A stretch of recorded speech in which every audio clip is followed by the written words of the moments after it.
Students, આજના લેક્ચરમાં company final એકાઉન્ટની વાત થઈ રહી છે. ફરીથી અત્યાર સુધીના બધા લેક્ચર્સમાં આપણે શું શીખ્યા?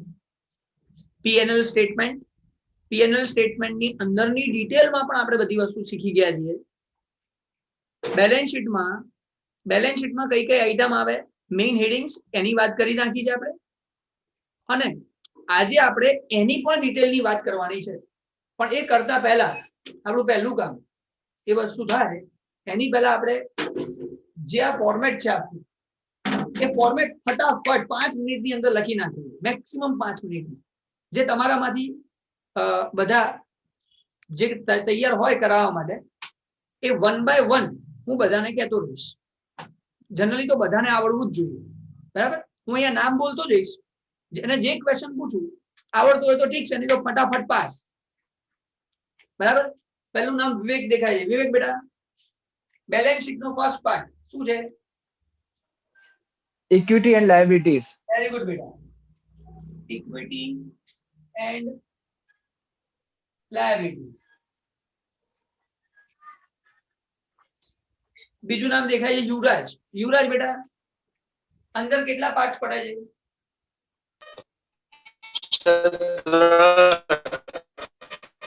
ઓકે, 3 પાર્ટ્સ પડે છે. 3 પાર્ટ્સ બોલવાના છે. હા સર. સર પેલું share holder fund. Okay, share holders fund. પછી સર બીજું non current liability. Non current liability. અને third current liability. Okay, very good. આમાં એક વસ્તુ તો મેં લખેલી છે, આની અંદર 2 પાર્ટ, આની અંદર 3 પાર્ટ, આની અંદર 4. Okay, perfect. આટલી વસ્તુ તમને લોકોને ખબર છે છોકરા, મારે કરાવવાની જરૂર નથી. જ્યાં અટકશું ને ત્યાં હું તમને કહીશ, પણ મને ખબર છે તમારી બેચ પર તો મને પૂરેપૂરો વિશ્વાસ છે કે હા, અમુક છોકરાને બિચારાને યાદ ના રહે, તૈયારી કરવાની બાકી હોય, એ જુદી વસ્તુ. બાકી બધા પરફેક્ટ છે. ઓકે, એના પછી નામ દેખાય છે જીલ. જીલ બેટા, પહેલી 2 આઈટમ બોલો.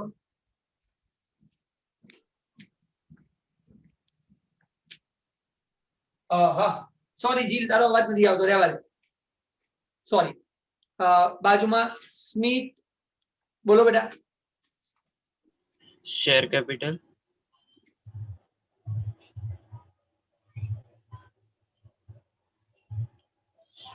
અને બીજું reserve and surplus. Perfect. Share capital and reserve and surplus. Okay, Smit પછી ખુશી. નીચેની 3 આઈટમો. long term borrowings,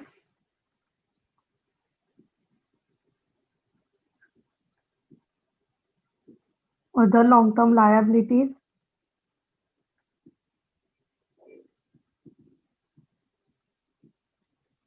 long term provisions.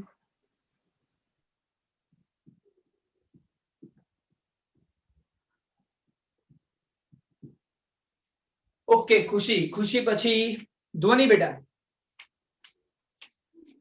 હા સર. આ 3 ને રિલેટેડ નીચે 3 આઈટમ લખાવવાની છે. આ 3 ને રિલેટેડ ખાલી. હા સર. શોર્ટ ટર્મ બોરોઈંગ,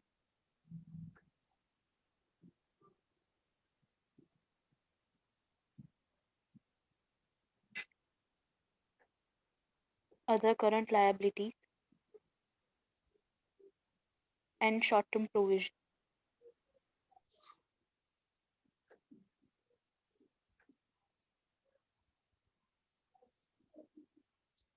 અને વચ્ચે જે નવી આઈટમ આવે છે Trade payables,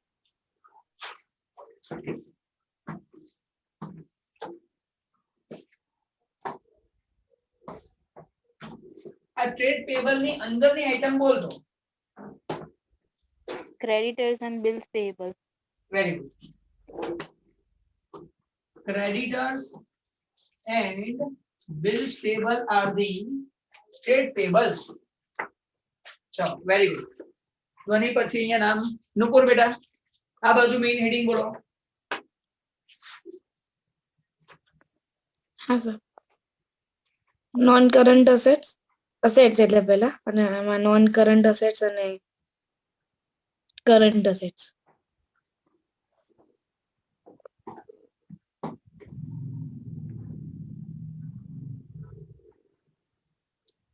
ઓકે બેટા, આ ત્રણ આ પાંચ આઈટમ માં બોલવાની છે, પાંચે પાંચ item.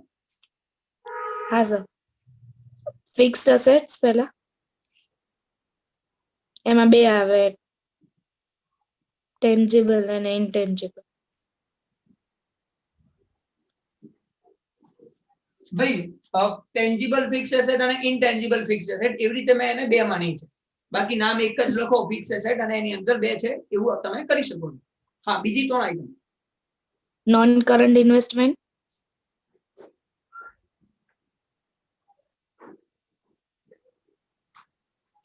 Long term loans and advances,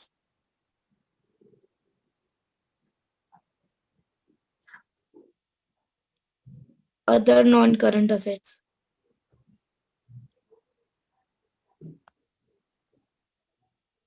ભાઈ છોકરાઓ, આટલી વસ્તુ આપણે શીખી ચુક્યા છીએ, આમાં કશું નવું નથી. કોઈને કઈ ડાઉટ હોય પૂછી લેજો પ્લીઝ, સેજ બી ડાઉટ હોય. ઓકે, નેક્સ્ટ વાત કરીએ.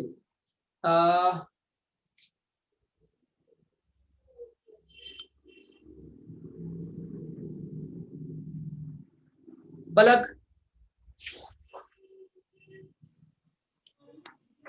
આ ત્રણ ને રિલેટેડ નીચે કઈ ત્રણ આઈટમ છે? આ ત્રણ ને રિલેટેડ નીચે આઈટમ બોલવાની છે ખાલી.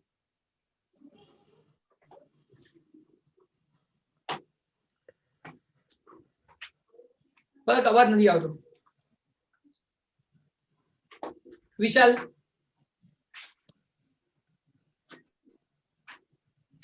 Yes sir. બોલો બેટા. આ ત્રણ ને રિલેટેડ બગા એકવાર શાંતિથી ફરી રિપીટ કરો તો.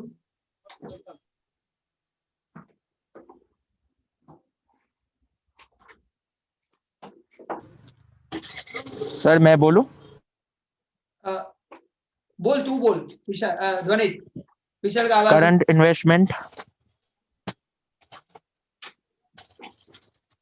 सर मैं बोलूं? शॉर्ट अभी लाइन में आ रहा है, सबका नाम आ रहा है. जो भी दिख रहा है मुझे लाइन में ही था ध्वनित का, इसलिए मैंने उसको बोला. हाँ ध्वनित, करंट इन्वेस्टमेंट, फिर short term loans and advances,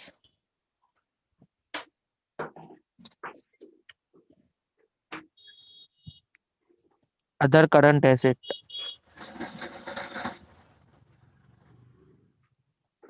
फिर सर जैसे करंट लायबिलिटी में ट्रेड पेबल है, वैसे यहाँ पे ट्रेड रिस्क. वो नहीं, अब वो दूसरे को पूछना है.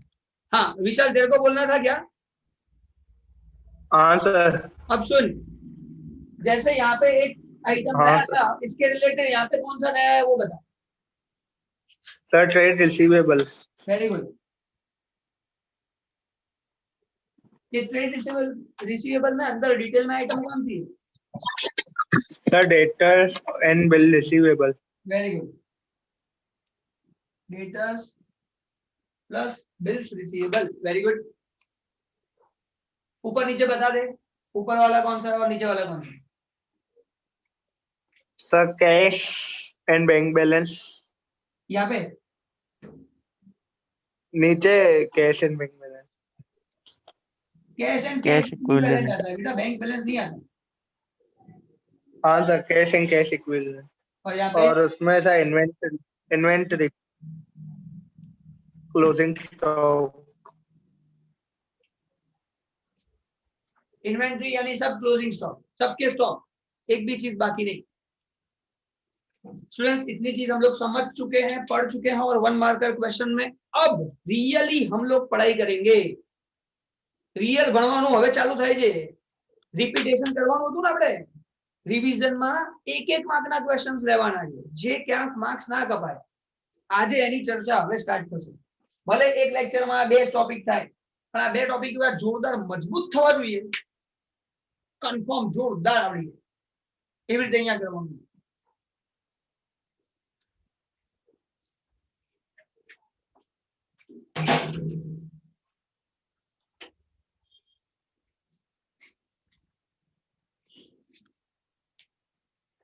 ઓકે, હવે પહેલા તો તમારામાંથી આન્સર્સ મળે એની પહેલા મારે એક ક્વેશ્ચન પૂછવા છે જે આપણે શેર કેપિટલમાં ડિસ્કસ કરી ચૂક્યા છીએ. ચેપ્ટર શેર કેપિટલ જેની અંદર આપણે ડિસ્કશન કરી ચૂક્યા છીએ એવી વસ્તુ મારે જોઈએ.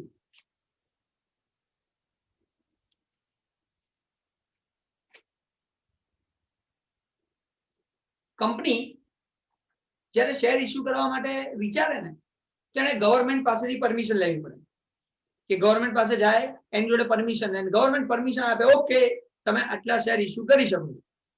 ગવર્મેન્ટે પરમિશન આપી દીધી ઇસ્યુ કરવાની. ઇસ્યુ નથી કર્યા, ઇસ્યુ કરવાની પરમિશન આપી દીધી. તો એ પરમિશન જે આપણને મળી જેટલા શેર્સ ઇસ્યુ કરવાની એને શું કહેવાય? Sir, બોલ બેટા ધ્વનિ. the company's authorized capital. Very good. Company's authorize capital. ગવર્મેન્ટે કંપનીને ઓથોરિટી આપી શેર્સ ઇસ્યુ કરવાની એટલે એને ઓથોરાઇઝ કેપિટલ કહેવાય. બસ આ ખબર પડવી જોઈએ. અચ્છા, ઓથોરાઇઝ કેપિટલ માંથી આપણે કેટલા શેર ઇસ્યુ કરી શકીએ? કોણ કહેશે?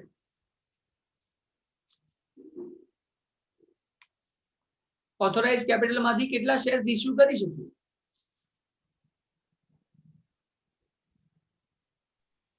સર યુવરાજ કહે છે કદાચ. બોલ. સર જેટલી આપણે ઓથોરિટી આપી હોય ને એટલા, કઈ નથી ઓછા કરવા હોય તોય. હા બસ એમ. જેટલી ઓથોરિટી એટલા આપી સુધી. અથવા એનાથી ઓછા કરવા કરી શકાય ને? હા સર. ઓકે. ધ્વનિ તારે શું કેવું છે? Sir, જેટલી રિક્વાયરમેન્ટ હોય એટલી અને મેક્સિમમ ઓથોરાઇઝ કેપિટલ સુધી. બરાબર, પરફેક્ટ છે. રિક્વાયરમેન્ટ છે એટલી અને જેટલી ઓથોરાઇઝ કેપિટલ છે એટલી. Okay, very good. અચ્છા, આનાથી આગળ હજી ડિટેલમાં વાત કરીએ.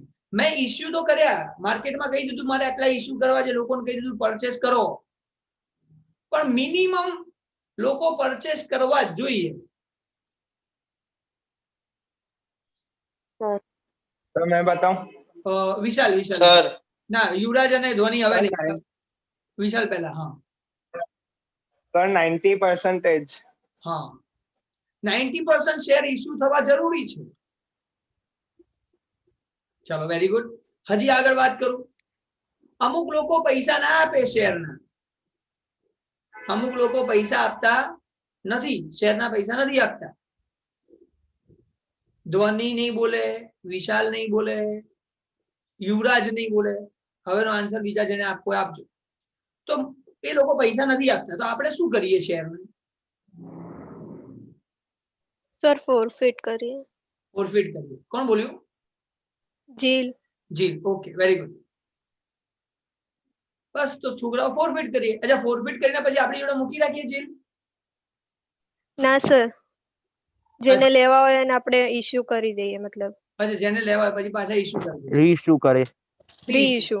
હા, ઓકે ઓકે, કરી શકે. સાચી વાત છે. પણ અમુક વખત એવું થાય કે રીઇશ્યુ નથી કર્યા, હજી આપણી જોડે પડ્યા છે, તો એવું બી બને કે પડ્યા છે, એમાં કઈ મોટી વાત છે નહીં. સારું, તો છોકરાઓ આ બધા નામ છે. Authorise capital, issued capital and paid up capital, issued and fully paid, forfeited shares. આ બધા શેરને રિલેટેડ ની જ વાત છે. બધું શેર છે. તો તમે લોકો જો વાંચીને આયા હો અને સમજીને આયા હો, જે લોકો વાંચીને આયા હો, આ શેર કેપિટલ ની અંદરની ડિટેલ કોણ બોલશે? સમજાવો.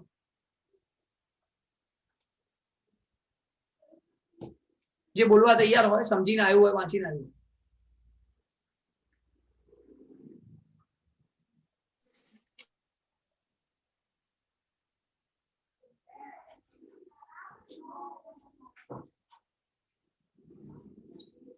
અચ્છા, કોઈ વાંચીને સમજીને નથી આવ્યું? કોઈ પણ બોલી શકે છે. હા ધ્વનિ. હા ધ્વનિ બેટા, ચાલુ કરો. હા સર, શેર કેપિટલમાં આમ જે આપણે શેર કેપિટલ છે એમાં ફર્સ્ટ તો આપણે ઓથોરાઇઝ કેપિટલ કેટલી છે, એમાં કેટલા ઇક્વિટી શેર્સ છે અને કેટલી પ્રાઇસ છે એક ઇક્વિટી શેરની એ એન્ડ પ્રેફરન્સ શેરની પણ. ધેન પછી કેટલું ઇસ્યુ કર્યા છે આપણે શેર એની પ્રાઇસ અને કેટલા શેર્સ છે ઈ પ્રાઇસ, એટલે એક શેરની પ્રાઇસ કેટલી છે એ એન્ડ પ્રેફરન્સ શેરની પણ સેમ. ધેન સબસ્ક્રાઇબ ધોની 1 મિનિટ સ્ટોપ કરો છો. આપણે શેર માટે બોલી જા, શેર બે ટાઈપના છે, ઇક્વિટી શેર અને પ્રેફરન્સ શેર, બંનેની ડિટેલ લખવી પડે. મેઇન વસ્તુ કહી દે કે જે બે બોલીએ બરાબર છે. હવે બંનેમાં બે અલગ કરવાની જરૂર નથી, બધા છોકરાઓને ખબર જ છે ને એને વાંચવું જોઈએ. શેર્સ બે પ્રકારના હોય, 2 ટાઈપ્સના શેર છે, એક ઇક્વિટી શેર અને પ્રેફરન્સ શેર. બંનેની ડિટેલ તમારે શેર કેપિટલમાં આપવી પડે. અહીં તો તમે ટોટલ જ લખો છો, ટોટલ કેટલા શેર્સના પૈસા તમને મળ્યા છે, કેટલા શેરના પૈસા તમને મળ્યા છે એ એમાઉન્ટ તમે અહીંયા લખતા હો છો. પણ એ બધી ડિટેલ, ઇક્વિટી કેટલા, પ્રેફરન્સ શેર કેટલા, ઓથોરાઇઝ કેટલા, ઇશ્યુ કરેલા કેટલા, એ બધું ક્યાં લખવાનું? એ અલગથી નોટ નંબર 1, સપોઝ અહીંયા નોટ નંબર 1 લખું તો 1 નંબર નોટમાં એ લખવાનું. એ નોટ આખી ડિટેલમાં હોવી જોઈએ. એ કેવી રીતે કરવાની ને, જે 1 માર્કનો ક્વેશ્ચન ક્યાંય ખૂણામાંથી પૂછે ને તો આપણને આવડે, એના માટેની મહેનત છે. ચાલો ધ્વની આગળ બોલવું, ખાલી શેર માટે બોલ, ઇક્વિટી પ્રેફરન્સ સમજી જઈશું. હા સર. ધેન ઇશ્યુડ શેર માટે ધેન સબસ્ક્રાઇબ જેટલા એટલે પૈસા મળ્યા છે જેટલા શેર માટે એમાં, પણ એમાં 2 પાર્ટ હોય છે કે ફુલ્લી પેડ અપ છે અને જે ફુલ્લી પેડ અપ નથી. પણ પછી ફુલ્લી પેડ અપમાં તો આપણે એટલે બધાને લખી દઈશું કે આટલા શેર્સ એન્ડ એક પ્રાઇસ, એટલે એક શેરની પ્રાઇસ એટલી. બટ આ જે ફુલ્લી પેડ અપ નથી એમાં કેટલા શેર છે અને કેટલી પ્રાઇસ મળી છે એ લખીશું. એન્ડ ધેન લાસ્ટમાં ફોરફિટેડ શેર કેટલા છે અને એની વેલ્યુ. Very good. તો છોકરાઓ બધા એક વસ્તુ બહુ જ ધ્યાનથી સમજી લો, બહુ જ જબરદસ્ત વસ્તુ છે. તમારે કયા 3 આઈટમનું ટોટલ અહીંયા લખવાનું છે? ઓથોરાઇઝ કેપિટલનું ટોટલ લખવાનું છે? ના. ઇશ્યુ કેટલી કરી લખવાની છે? ના. ઓથોરાઇઝ અને ઇશ્યુ ખાલી બતાવવાના છે કે ઓથોરાઇઝ આટલી છે અને એમાંથી આટલા ઇશ્યુ કરેલા છે, એ તમારે બતાવવાનું. પણ એ ટોટલમાં ઇન્ક્લુડ નહીં કરવાનું, કારણ કે જે ઇશ્યુ કર્યા છે ને એમાંથી તમને પૈસા કેટલા મળ્યા છે. તમને ફુલ્લી પૈસા મળી ગયા એ લખો, fully received amount, fully paid up amount એ લખો. પાર્શિયલી પેડ, અમુક પૈસા મળ્યા છે અને અમુક નથી મળ્યા, અમુક લોકો ના આપે તો આપણે માઇનસ કરીને લખતા હતા, એ લખો. અને અમુક શેર ફોરફિટ કરી નાખ્યા હોય જે આપણી જોડે જ પડ્યા હોય તે ફોરફિટ શેર લખો. આ 3નું ટોટલ કરો અને એ 3નું જે ટોટલ આવે છે એ તમારે અહીંયા બતાવવાનું છે. આ લીગલ મેથડ, કંપની વાળા શું કરે છે? આવું કરે છે. હવે સર આપણે ક્યાં કામનું છે? આપણે તો બધા સમ થઈ જાય છે, એમને બેલેન્સ શીટ આવડી જાય છે. વાત સાચી, એગ્રી. પણ તમને એવું કીધું હોય ને કે ઓથોરાઇઝ કેપિટલ ક્યાં આવે તો તમને ખબર પડે. Authorise capital, balance sheet, equity and liability, shareholders fund, under the head share capital. આવું તમને ખબર પડી જાય. આવું તમને ખબર પડી જાય. તમને એમ કે ઇશ્યુ કેપિટલ ક્યાં આવે તો સાહેબ એમાં આવે. પેડ અપ કેપિટલ ક્યાં આવે તો અહીંયા આવે. પણ તમને એવું કે ફોરફિટ શેર ક્યાં આવે એટલે આરું ધંધે લાગી જાય. આ ફોરફિટ તો નામ જ નહીં જોયું ક્યાં લખવું? તો ફોરફિટેડ શેર પણ અહીંયા જ આવે. આ 1 માર્કર ક્વેશ્ચન જે ખૂણામાંથી પૂછ્યો તમે કહો સાહેબ આ તો ટેક્સ્ટબુક ની બહાર લાગે છે નહીં. સમજવાનું છે, પરફેક્ટલી ક્લિયર કરવાનું છે. અને એટલા માટે મેં કીધું કે આજે હું ડિટેલમાં ભણાવવાનું છું. એનું રીઝન છે એક્ઝામમાં તમને બધું જ આવ્યું, તમને આ બધું આવડ્યું, પણ એકાદી આઈટમ એવી આપી દીધી જે શેમાં આવે એ તમને ખબર ના પડે. તો ત્યારે તમારા બધા રિયલ કોન્સેપ્ટ હોય ને એ જ તમને કામ લાગશે. તમે વિચારો, શું શેર કેપિટલ રીડીમ કર્યું? હા રીડીમ કર્યું. તો શેર કેપિટલ તો છે આપણી જોડે જ છે, લખો અહીં. હવે તો તમે ભણી ગયા છો, સમજો. મેં તમને લોકોને આખું લિસ્ટ આપી દીધું, સમજાઈ દીધું, તો તમને ખબર જ છે આ 3નું ટોટલ કઈ નહીં આવે એટલે આપણને ખબર પડી જાય. તો તમને વાંધો ના આવે. એક આઈટમ એવી આપે ને જેના કારણે આપણો અડધો 1 માર્ક જતો. 11 માર્કના ક્વેશ્ચન 9 માર્ક તો આવી જશે. પણ જો આવું કંઈક આવ્યું તો આ ડિટેલમાંથી હશે. કશું ખોટું નથી, છે ઈઝી બધું, હાર્ડ કશું નથી. પણ થોડીક મહેનત કરશો તો ઓર મજા આવશે. તો શેર કેપિટલની અંદર કઈ કઈ આઈટમો આવે પેજ નંબર 127 ઉપર આપેલું છે ડિટેલમાં. ઇક્વિટી શેર અને પ્રેફરન્સ શેર બંને એમાં જ આવે. Equity share and preference share બંને આઇટમ શેર કેપિટલની જ છે, પણ ઓથોરાઇઝ કેપિટલ, ઇસ્યુડ કેપિટલ લખવાનું, ટોટલમાં નહીં લેવાની, ખાલી લખવાનું. ટોટલમાં કઈ કઈ લેવાની? ઇસ્યુડ માંથી ફુલ્લી પેડ કેટલા, પાર્શિયલી પેડ કેટલા, નથી ભરેલા પૈસા માઇનસ કરી દો, ફોરફિટેડ શેર કેટલા. આ ત્રણનું ટોટલ કરીને આપણે અહીંયા શેર કેપિટલમાં લખવું પડે. આ ખબર પડી એટલે પતી ગયું તમારું શેર કેપિટલનો એક પાર્ટ કમ્પ્લીટ. તો શેર કેપિટલમાં શું આવે? આટલું જ આવે બસ. આનાથી વધારે શેર કેપિટલમાં કશું જ ના. બોલો, કોઈને કઈ ડાઉટ છે, ખબર નથી પડી, પૂછી શકો. ઓકે, તો ક્લિયર છે. જે નથી વાંચીને આયા એને પણ ક્લિયર થયું હશે. ના થયું હોય તો અહીંયા પૂછજો. ફરી કહું છું, અહીંયા આપણે પૂછવા માટે ભેગા થયા છીએ. હવે એમસીક્યુ અને વીએસક્યુ ની તૈયારી થઈ રહી છે. અત્યાર સુધીમાં રિપીટ થતું હતું અને મેં તમને કીધું કે ટેક્સ્ટ બુક ના બધા સમ તમે કરી શકો છો બેલેન્સ શીટ સાથે. અત્યાર સુધીમાં ખાલી પીએનએલ કરાવડાવ્યું હતું. હવે ટેક્સ્ટ બુક ની બેલેન્સ શીટ ના સમ પણ તમે કરી શકો છો અને એકદમ બિંદાસ, ઇઝીલી. કોઈ જ હાર્ડ વસ્તુ નથી. સારું, હવે હું ડિસ્કશન કરવા માંગુ છું. શેર કેપિટલ 100% પતી ગયું. હવે હું ડિસ્કશન કરવા માંગુ છું રિઝર્વ એન્ડ સરપ્લસ. રિઝર્વ અને સરપ્લસ શું છે, ક્યાંથી બને, કોણ કહેશે? આ રિઝર્વ અને સરપ્લસ કેવી રીતે બને આપણી જોડે?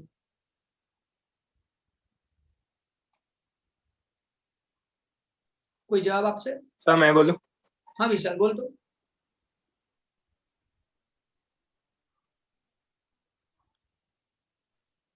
रिजर्व एंड सरप्लस हम प्रॉफिट में से बनाते हैं. प्रॉफिट में से बनाते हैं. Very good. प्रॉफिट में से सपोज हमारा अच्छा खासा प्रॉफिट हुआ तो सर हम रिजर्व बना देते हैं कि जैसे बैड डेट रिजर्व. कोई अगर पैसे नहीं देता है तो उसका पैसा रिकवर करने के लिए हम बैड डेट रिजर्व बनाते हैं. रिकवर नहीं, वो नुकसान. बैड डेट रिजर्व सर गलत हो गया. हाँ यार, वो तो यार नुकसान है. तू नुकसान, उसके लिए हम लोग रिजर्व रखेंगे. हाँ, इतने लोग पैसे नहीं देने वाले हैं, तो मजा आ गया. हाँ, ऐसा थोड़ी होगा. नहीं ले, हो तो बैड डेट रिजर्व जैसे कैपिटल रिजर्व हमारा कैपिटल में थोड़ा लॉस हो जाता है तो वो रिजर्व उसकी रिकवरी के लिए हम रखते हैं.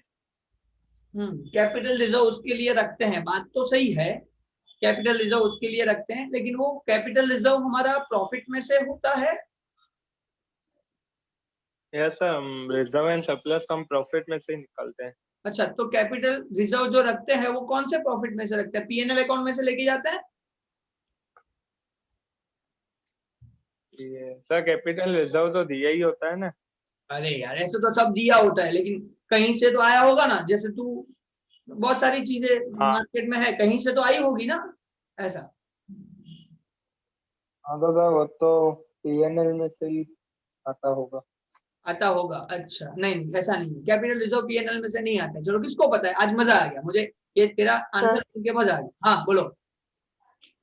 सर कैपिटल रिजर्व जब हम असेट सेल करते हैं तो उसमें जो हमें प्रॉफिट होता है उसमें से हम रखते हैं. किसमें से? असेट सेल करने पे जो मतलब हमें प्रॉफिट होता है वो. Yes, capital reserve capital profit में से मिलता है. जो भी कैपिटल प्रॉफिट हुआ उसको हम बोलते हैं कैपिटल रिजर्व. फिर फोरफिटेड शेयर को री इश्यू करते हो और फोरफिट अमाउंट जो बच जाती है उसको बोलते हैं capital profit. That is transfer to capital reserve account. याद करो, शेयर फोरफिट किए. हाँ सर. वो शेयर्स को मैंने री इश्यू किया. अब फोरफिट किए तब 5 रुपए मुझे उसके पर्सन के मिल गए थे. अब री इश्यू किया तब 3 रुपए डिस्काउंट दिया था, 2 रुपए अभी तक पड़े हैं. तो जो 2 रुपए है वो मेरे लिए कैपिटल रिजर्व है, क्योंकि वो कैपिटल प्रॉफिट है. मैंने शेयर इश्यू किया था, उसके रिलेटेड मुझे प्रॉफिट हुआ, दैट इज कैपिटल प्रॉफिट. तो कैपिटल रिजर्व कैपिटल प्रॉफिट में से काउंट होता है. यस, प्रॉफिट में से होता है वो फिक्स. मैं एग्री करता हूँ. विशाल ने बोला था सर प्रॉफिट में से होता है, लेकिन क्या पीएनएल में से होता है? नहीं, कैपिटल रिजर्व कैपिटल प्रॉफिट में से होता है. अब कैपिटल प्रॉफिट क्या है? तो एसेट सेल करते हो. अब ये एसेट्स को बेचोगे और उसमें से मुझे प्रॉफिट हुआ, तो वो प्रॉफिट मेरा है कैपिटल रिजर्व में जाना चाहिए. क्योंकि वो कैपिटल, ये रूटीन एक्टिविटी नहीं है, मेरा ऑपरेटिंग एक्टिविटी में से मेरा काम नहीं हो रहा है। क्या ये मेरा काम है एसेट को खरीदना बेचना? नहीं। लेकिन कभी कभी नई मशीन आई तो पुरानी मशीन को बेचना पड़ेगा, और अगर प्रॉफिट हुआ तो वो प्रॉफिट मेरा कैपिटल रिजर्व में जाए। हुआ प्रॉफिट, प्रॉफिट में से ही रिजर्व क्रिएट हुआ, रिजर्व कहीं और जगह से नहीं आया है, लेकिन यहां पे डाल।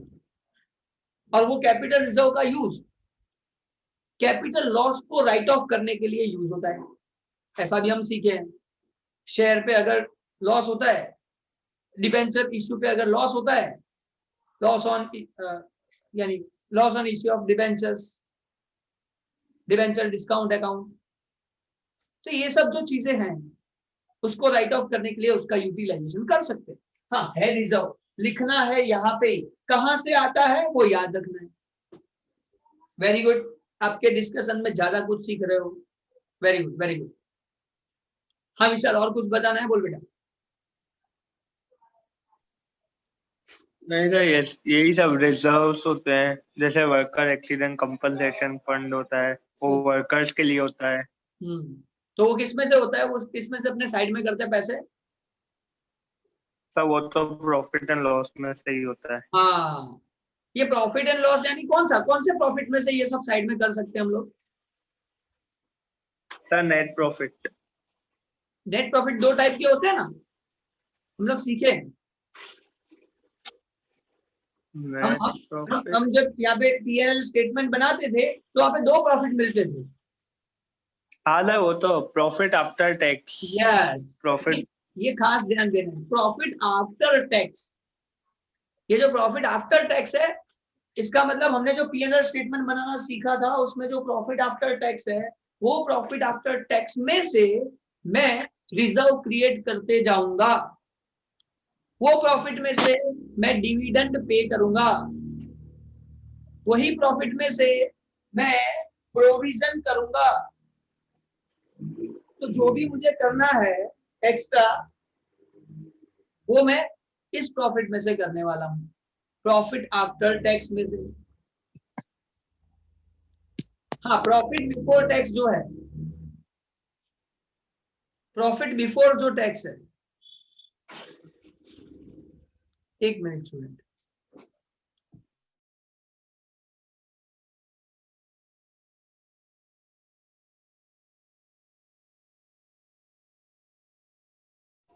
तो प्रॉफिट बिफोर टैक्स की अगर मैं बात करता हूं तो प्रॉफिट बिफोर टैक्स में से मैं पहले टैक्स का प्रोविजन करता हूं, तो वो भी मेरा प्रोविजन ही है, नाम ही है provision for tax.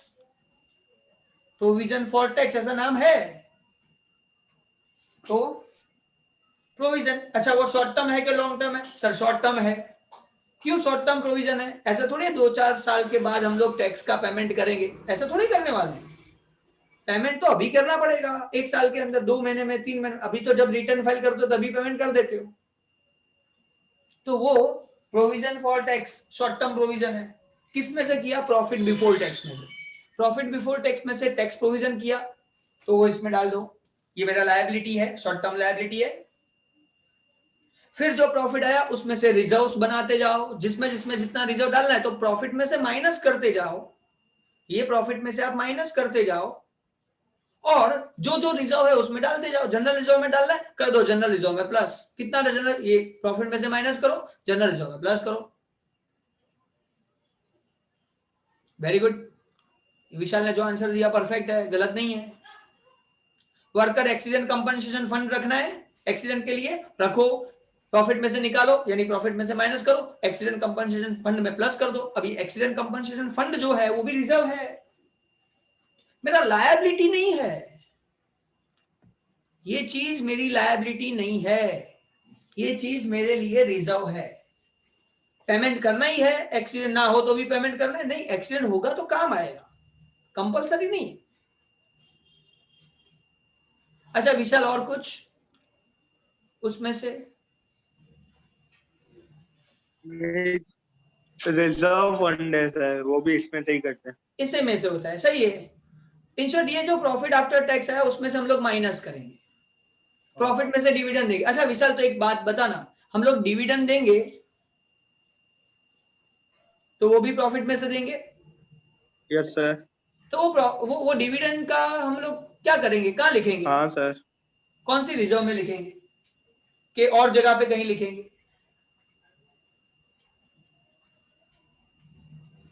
Sir dividend तो हमारी लायबिलिटी है डिविडेंड देना। Yes, very good. तो अब मैंने लोगों को बोला सर डिविडेंड डिक्लेयर कर दिया। करंट लायबिलिटीज में कहाँ? करंट लायबिलिटी में 1 2 3 4 आइटम है। मैंने डिक्लेयर कर दिया आप लोगों को डिविडेंड मिलेगा, कहाँ लिखूं?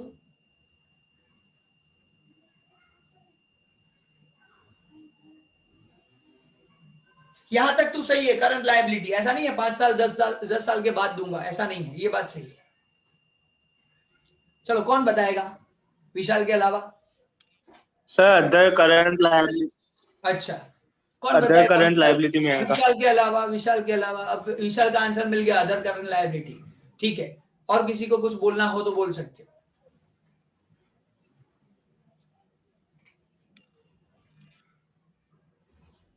एक बात स्टूडेंट्स याद रखना, प्रॉफिट कमाने के बाद किसी को आंसर नहीं पता है ना, तो मैं अब बता रहा हूं। ओके, कोई भी जो बोल चुके हैं वो बोल सकते हैं आंसर कि आपने प्रॉफिट में से ये पैसा अलग किया, वो पैसा जो अलग किया वो क्या है, कहां डालेंगे? डिविडेंड अगर देना है तो लायबिलिटी में डालेंगे। ठीक है, सही है, लायबिलिटी है, लेकिन कौन सी लायबिलिटी? ये 4 आइटम है, किसमें डालोगे? तो ध्यान से सुनना, प्रॉफिट में से 2 ही चीजें होती है खाली, ये हमेशा माइंड में फिट कर लो। जो भी प्रॉफिट होता है ना, वो प्रॉफिट में से सिर्फ 2 ही चीजें बनती है, एक तो रिजर्व बनता है या तो प्रोविजन बनता है, बस। प्रॉफिट में से और कुछ नहीं बनता है। क्यों पता है? उसी में से तो उन लोगों का हक है। प्रॉफिट में से ही तो रिजर्व क्रिएट कर सकते हैं, प्रॉफिट में से ही तो प्रोविजन कर सकते हैं कि हाँ हम लोग देंगे। अगर मैं नहीं कमाता तो क्या टैक्स भरता? कैसे टैक्स भरता? तो टैक्स प्रोविजन नहीं होता। प्रॉफिट है तो टैक्स प्रोविजन है। फिर प्रॉफिट आफ्टर टैक्स में से मैंने रिजर्व क्रिएट किया, तो प्रॉफिट है तो रिजर्व में पैसे डालूंगा। प्रॉफिट है तो प्रोविजन कर सकता हूं, वरना प्रोविजन नहीं कर सकता हूं। अब सोचो विशाल, अब आंसर दे, डिविडेंड क्या है? Sir short term provision. Perfect. Dividend जो मैंने डिक्लेयर किया, declare dividend, that is my short term provision. अब देखो पेज नंबर 129, उसमें 9 नंबर दिया हुआ है। Page number 129 9 number. देखो ऐसा नहीं मैं लाइन में ही जाऊंगा, हर चीज ऐसे लाइन में क्लियर करूंगा।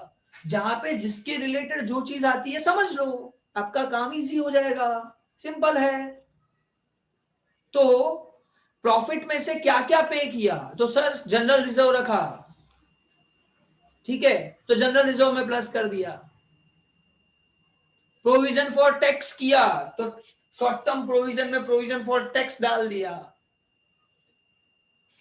डिविडेंड डिक्लेयर किया तो डिक्लेयर डिविडेंड जो किया वो भी मेरा शॉर्ट टर्म प्रोविजन है, मुझे पेमेंट करना है, that is also short term provision. इसके अलावा शॉर्ट टर्म प्रोविजन में कुछ नहीं है, 2 ही आइटम है, एक प्रॉफिट टैक्स प्रोविजन और दूसरा डिविडेंड डिक्लेयर किया। वो ये 2 ही चीजें मेरे लिए ऐसी है जो शॉर्ट टर्म प्रोविजन है, बाकी तो अलग चीज आएगा तब देखेंगे। समझ रहे हैं? थोड़ी देर के बाद। यहां तक किसको डाउट है? समझ में नहीं आया सर? तो इन शॉर्ट आपने पीएनएल स्टेटमेंट जो बनाया ना, उसमें आपने प्रोविजन फॉर टैक्स माइनस किया था, उसका सेकंड इफेक्ट आपको देना है शॉर्ट टर्म प्रोविजन में। फिर प्रॉफिट आफ्टर टैक्स मिला, वो प्रॉफिट आफ्टर टैक्स आपको लिखना है रिजर्व सरप्लस में, सीधा यहाँ पे डाल नहीं देना है। रिजर्व सरप्लस का लिस्ट बनाना है, उसमें पहले लिखना है पीएनएल। अगर उसमें से बोला जनरल रिजर्व में ट्रांसफर करो तो उसमें से माइनस करो, जनरल रिजर्व लिखो, माइनस करो, और वो जनरल रिजर्व में प्लस कर दो। जो अमाउंट यहाँ से माइनस किया पीएनएल अमाउंट में से, उसको वहां पे प्लस कर दो जनरल रिजर्व में। आपको बोला है डिविडेंड डिक्लेयर किया तो डिविडेंड डिक्लेयर माइनस करो, प्रॉफिट में से माइनस होगा, और वो डिविडेंड प्रोविजन है, डिक्लेयर किया है, लायबिलिटी है, शॉर्ट टर्म प्रोविजन में डाल दो। अच्छा, मेरा लास्ट क्वेश्चन,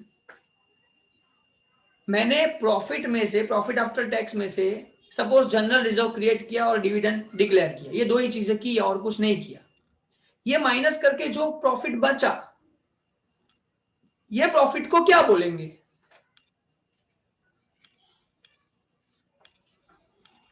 ये प्रॉफिट को हम क्या बोलेंगे? कोई भी बोल सकते हो आप में से।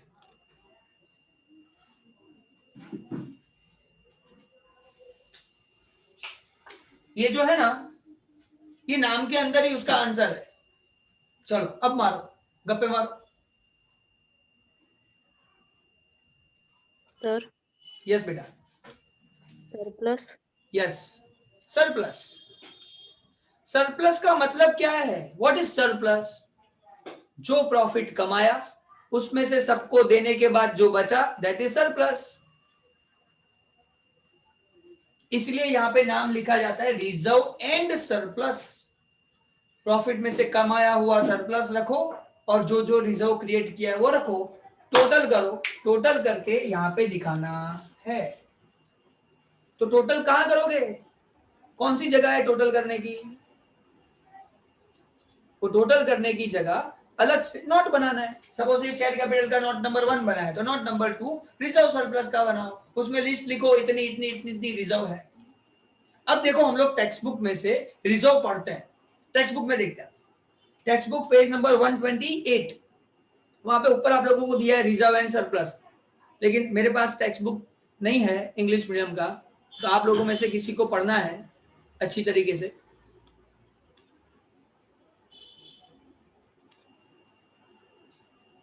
है कोई? सर मैं पढ़ूं? हाँ चालू कर विशाल। सर रिजर्व एंड सरप्लस पढ़ूं मैं? तो तेरे को क्या समझ में आया? मैंने बोला था ऐसे नहीं, मेरे को आगे रिजर्व एंड हाँ हाँ, सरप्लस। वही वही पढ़ना है ना, वो डिटेल बाकी है अपनी, कैसे लिखना है वो समझना है अपने को। Surplus as per statement of profit loss.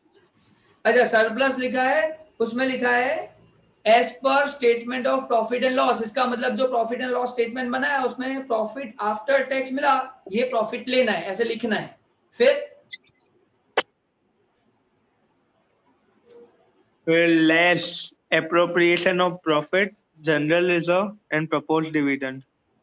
Appropriation of profit के अंदर दिया है general reserve and propose dividend, यानी आपने प्रॉफिट में से कहीं पैसे डाले तो कहां डाले? जनरल रिजर्व में डाले, माइनस कर दो, प्रपोज डिविडेंड किया, माइनस कर दो, तो ये प्रॉफिट में से माइनस कर देना है, उसको बोलेंगे सरप्लस, यानी सरप्लस को लिखेंगे बाहर, ये माइनस करने के बाद जो बचा वो प्रॉफिट हम लिखेंगे, वो मुझे टोटल करना है, रिजर्व एंड सरप्लस का टोटल करना है, ऐसा यहाँ पे दिया हुआ है। अब इसमें दो चीजें माइनस की है, general reserve plus, general reserve minus किया है तो उसको जनरल रिजर्व में प्लस करूंगा, दूसरा इसने माइनस किया है प्रपोज डिविडेंड, तो प्रपोज डिविडेंड में प्लस करूंगा, और प्रपोज डिविडेंड कहां जाएगा? एक्चुअली प्लस नहीं, प्रपोज डिविडेंड लिखना पड़ेगा शॉर्ट टर्म प्रोविजन, सिंपल। तो आपका कवर अप खाली ये नहीं हो रहा है, उसके साथ साथ शॉर्ट टर्म प्रोविजन भी हो गया है। शॉर्ट टर्म प्रोविजन में सिर्फ दो चीजें हैं, provision for tax, propose dividend, खत्म हो गया। डिक्लेयर डिविडेंड एक ही बात है, डिक्लेयर प्रपोज एक ही बात है। ओके नेक्स्ट, आगे क्या है? Security premium reserve. Security premium reserve, आप लोगों में से मुझे आंसर चाहिए, ये सिक्योरिटी प्रीमियम रिजर्व क्या होगा, कहां से आया होगा? सर हाँ बेटा, हाँ ध्वनि बेटा बोलता हूँ। હા સર, ડિબેન્ચર ઉપર જે પ્રીમિયમ લઈએ એ પ્રીમિયમ આપણે સિક્યોરિટી પ્રીમિયમ રિઝર્વ અકાઉન્ટમાં ટ્રાન્સફર કરીએ છીએ. Perfect answer, security premium reserve account ક્યાંથી આવ્યું? ડિબેન્ચર નું પ્રીમિયમ છે, આ નામથી જ ખબર પડે છે, ડિબેન્ચર પ્રીમિયમ લખો, એ આપણું રિઝર્વ એન્ડ સરપ્લસ જ છે, કશું નવું નથી। કોઈને કઈ ડાઉટ હોય, ખબર ના પડી હોય તો પૂછી શકો છો। चलो ओके नेक्स्ट, 5 बेटा एक बार। General reserve, general reserve plus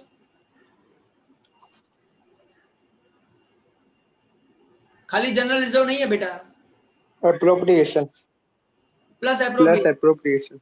इसका मतलब क्या हुआ, वो जो पीएनएल अकाउंट है, वो पीएनएल, अरे प्रॉफिट जो था, प्रॉफिट में से जो माइनस किया था वो वहां पे माइनस करना है, और ये जनरल रिजर्व वहां पे प्लस करना है। इसका मतलब ये हुआ, ये वो एप्रोप्रिएशन है। चलो next. Capital reserve, capital reserve पहले ही बात कर चुके हैं लेक्चर में, कैपिटल रिजर्व कैसे क्रिएट होता है, हो गया। Next. Debenture redemption reserve, debenture redemption reserve, इसका मतलब ये प्रॉपर पर्पस के लिए साइड में किए हुए पैसे हैं, प्रॉपर पर्पस के लिए, एक स्पेसिफिक पर्पस है। क्यों डिबेंचर रिडम्पशन रिजर्व क्रिएट किया है? क्योंकि फ्यूचर में मुझे डिबेंचर के पैसे वापस देने हैं, और डिबेंचर के पैसे मुझे वापस देने हैं, इसीलिए मैं डिबेंचर रिजर्व क्रिएट करूंगा। कंपलसरी है? नहीं, इसलिए वो प्रोविजन नहीं है, इसलिए वो प्रोविजन नहीं है। चलो next. Dividend equalisation fund, dividend equalisation fund कौन बोलेगा? चलो नाम से पता चलता है किसी को, डिविडेंड इक्विलाइजेशन फंड, ये क्यों बनाते होंगे?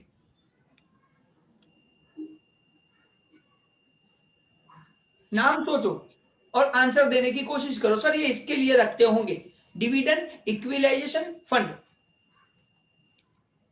सर डिविडेंड को इक्वली डिस्ट्रीब्यूट होए इसलिए।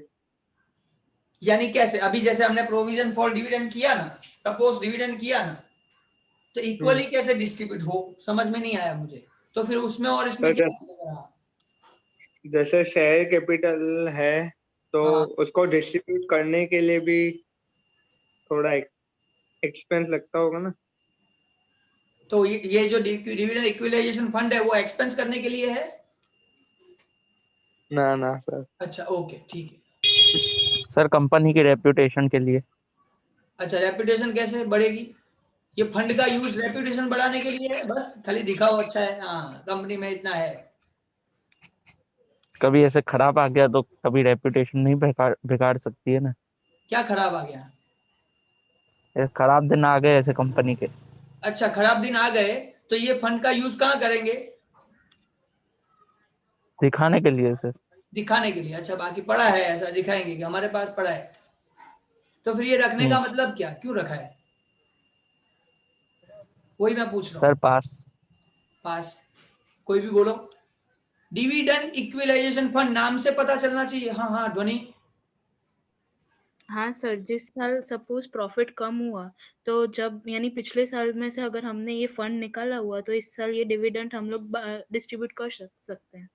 वेरी गुड, नाम से पता चलता है डिविडेंड, यानी डिविडेंड के लिए ये फंड रखा है। एग्जाम्पल बता रहा हूं सुनो, खराब परिस्थिति आ गई तो ये फंड का यूज क्या करेंगे? कुछ नहीं करेंगे, ये फंड में से डिविडेंड देते रहेंगे। लोग क्या सोचेंगे, कंपनी में लॉस हुआ है फिर भी कंपनी ने डिविडेंड दिया है। क्यों दिया है? जब ज्यादा कमाया था ना तो ऐसा पैसा साइड में करके रखा हुआ है, डिविडेंड इक्विलाइजेशन फंड। कंपनी ने ना, कंपनी का एक जोरदार पॉलिसी है। वो पॉलिसी क्या है? कंपनी ऐसा सोचता है कि हर साल मिनिमम 10% डिविडेंड देगी। अब एक साल ऐसा आया जिसमें 50% तक डिविडेंड दे सकते हैं, लेकिन कंपनी नहीं देगी। 10% मिनिमम अगर मेंटेन करना हो ना तो क्या करेगी पता है? उस साल ज्यादा प्रॉफिट हुआ है 20% दे दो, कोई बात नहीं, तो लोग खुश हो जाएंगे। लेकिन 30% दे सकती है, देगी नहीं, क्या करेगी पता है? उसको डिविडेंड इक्विलाइजेशन फंड में डाल देगी।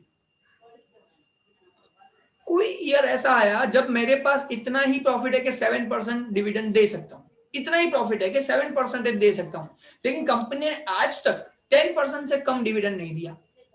तो क्या करेंगे? बाकी के 3% है ना, वो ये इक्विलाइजेशन फंड में से लेके डिविडेंड दे देंगे। जैसे कंपनी में क्या होता है, डिविडेंड के लिए लोग इन्वेस्टमेंट करते हैं, अब वही नहीं मिलेगा, लॉस होगा। जैसे कोरोना आया तो बहुत सारे लोगों का लॉस होगा, लेकिन ऐसी कंपनीज है मार्केट में जो फिर भी डिविडेंड देगी, तो ऐसी सिचुएशन में कहां से डिविडेंड देंगे? डिविडेंड इक्विलाइजेशन फंड क्रिएट किया होगा उसमें से देंगे। एक्चुअल प्रॉफिट नहीं है, लेकिन वो डिविडेंड देने के लिए प्रॉफिट साइड में तब रखा था जब ज्यादा कमाया था, और इसीलिए ये ऑनर्स फंड ही है, ऑनर के लिए ही है, लेकिन मेंटेन करने के लिए अच्छी तरीके से वो इक्विलाइजेशन फंड, यानी ऐसे इक्वल, नाम से सर इक्विलाइजेशन यानी इक्वल डिस्ट्रीब्यूट करना, इक्वल डिस्ट्रीब्यूट नहीं, हर साल डिविडेंड कंपनी देती रहे ऐसा मेंटेन करना, that is the important matter for dividend equalisation fund. ये उसी के लिए है। जैसे मैंने बोला पर्टिकुलर पर्पस का रिजर्व है, ऊपर डिवेंचर के पैसे वापस देने के लिए अभी से थोड़े थोड़े साइड में कर दो, जब लोड नहीं पड़ेगा फ्यूचर में। सेम वे प्रॉफिट का भी, डिविडेंड देने के लिए भी ज्यादा कमाया है तो साइड में कर दो। मिनिमम 10% देना हो तो कभी हम 5% कमाएंगे, 7% कमाएंगे तो डिविडेंड तो 10% ही देंगे, क्योंकि मिनिमम आज तक मेंटेन किया है तो मेंटेन करते रहेंगे। अगर ऐसा फंड होगा तो that is the plus point. किसी का अटेंडेंस बाकी हो तो ओके कर देना, एक बाकी है इसीलिए। चलो नेक्स्ट, इसके बाद पढ़ो बेटा।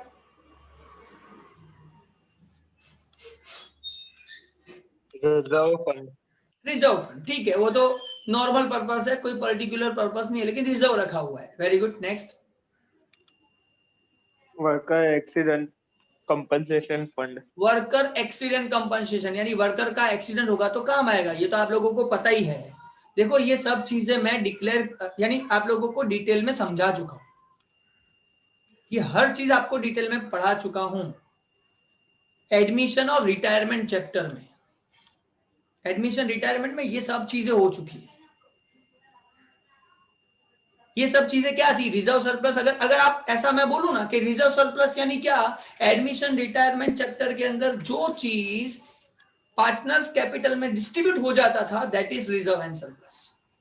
तो बड़ी बात नहीं है, लेकिन यहाँ पे कंपनी है ना तो थोड़ा डिबेंचर की बात आएगी, डिविडेंड की बात आएगी, इसलिए थोड़ा डिक्लेरेशन दिया। सिंपल है, नथिंग न्यू, एकदम इजी है।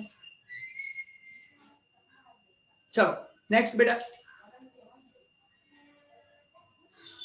Investment fluctuation reserve, investment fluctuation reserve यानी इन्वेस्टमेंट में अगर कोई लॉस आने वाला चांसेस लग रहा है, यहाँ पे मैंने इन्वेस्टमेंट किया है करंट या लॉन्ग टर्म इन्वेस्टमेंट, उसमें लॉस आने के चांसेस लग रहे हैं तो प्रॉफिट में से थोड़ा साइड में कर दो, ये यहाँ पे रख सकते हैं, लेकिन बैड डेट रिजर्व नहीं रख सकता हूं यहाँ पे। Next, loss as per statement of P&L। अब ये मोस्ट आईएमपी जो स्टूडेंट्स गलती करते हैं कभी कभी, P&L अकाउंट है उसमें हमको प्रॉफिट मिला तो ऊपर लिखेंगे, लेकिन उसमें लॉस आया तो क्या करेंगे, सब रिजर्व का टोटल करेंगे और लॉस माइनस कर देंगे, minus P&L account loss minus कर दो, और जो नेट बैलेंस आता है ये सब का टोटल करके माइनस करके जो नेट बैलेंस आएगा वो लिखूंगा यहाँ पे रिजर्व एंड सरप्लस। तो मेरा कैपिटल हो गया, रिजर्व सरप्लस हो गया, दैट्स इट। आज मैंने सिर्फ इतना ही डिस्कशन किया है, आगे नहीं पढ़ाऊंगा, टाइम हो चुका है। लेकिन जो किया ना वो माइंड में घुस जाना चाहिए। एडमिशन रिटायरमेंट चैप्टर में भी अब तकलीफ नहीं होनी चाहिए, सर कौन सा डिस्ट्रीब्यूट करेंगे कौन सा नहीं करेंगे भूल जाते हैं। अरे डोंट वरी, भूलना क्या है, ये जो रिजर्व आज पड़ा है ना वो डिस्ट्रीब्यूट हो जाएगा पार्टनर्स कैपिटल में, सिंपल। ठीक है, तो आज के लेक्चर में सिर्फ इतना ही, शेयर कैपिटल, रिजर्व सरप्लस की डिटेल क्या है जो आज तक नहीं किया, 1 मार्कर क्वेश्चन के लिए पढ़ाया। अब इसमें से कौन सी गलती हो सकती है, 1 मार्क में कौन सी गलती हो सकती है, तो 2 ही आइटम ऐसी है जो हम लोगों को याद नहीं रहता, हम लोग गलती कर बैठते। बाकी वर्कर एक्सीडेंट कंपनसेशन आपको ठीक है पता था, 2 जगह पे गलती हो सकती थी। एक, प्रॉफिट जो आया हमारा, जो प्रॉफिट आया उसमें से माइनस करना। क्या क्या माइनस करेंगे, जो भी रिजर्व में जाता है वो सब माइनस करेंगे, अगर बोला है क्रिएट करो तो। और प्रोविजन, तो रिजर्व में जो जाता है वो रिजर्व में प्लस हो जाएगा, और प्रोविजन जो था वो short term provision, dividend declare किया वो यहाँ पे डालना है। ये गलती हो सकती है जो हम लोगों को याद रखना है एग्जाम के पॉइंट ऑफ व्यू से। और दूसरा, डिविडेंड इक्विलाइजेशन फंड कहाँ आता है, तो वो यहाँ पे रिजर्व सरप्लस में आता है। क्यों होता है, उसका यूज क्या है वो सीखे। और दूसरा एक है डिवेंचर रिडम्पशन फंड, डिवेंचर को वापस देने के लिए, डिवेंचर वापस लेना है और उसके पैसे वापस देने के लिए जो फंड क्रिएट करता है वो भी हमारा रिजर्व एंड सरप्लस है। ये दो नाम, एक टॉपिक और दूसरा पीएनएल में से क्या माइनस करते हैं वो, इसमें गलती हो सकती है, बाकी सब ऐसे नॉर्मल नाम है जो नाम आप लोगों को पता है। और आज का डिस्कशन सुनने के बाद तो हर चीज क्लियर होनी चाहिए, दैट आई एम कॉन्फिडेंट। और जिसको क्लियर नहीं भी हुआ है तो एक बार फिर से अगर ये देख लेगा ना लेक्चर, 100% क्लियर हो जाएगा। तो यहाँ पे मैं ये लेक्चर स्टॉप करता हूँ। नेक्स्ट लेक्चर में नेक्स्ट वीक में परफेक्टली देखता हूँ टाइम टेबल कैसा आपका आता है। जनरली नहीं आएगा, ऐसा कोई नोटिस है कि फर्स्ट डेट से शुरू होने वाला है जो भी होने वाला है, तो नेक्स्ट वीक का कोई प्लानिंग नहीं है, तो हम लोग टाइम टेबल एडजस्ट कर, यानी मैं टाइम टेबल एडजस्ट करके आप लोगों को भेज दूंगा नेक्स्ट वीक का। मिलते हैं नेक्स्ट लेक्चर में, बाय बाय।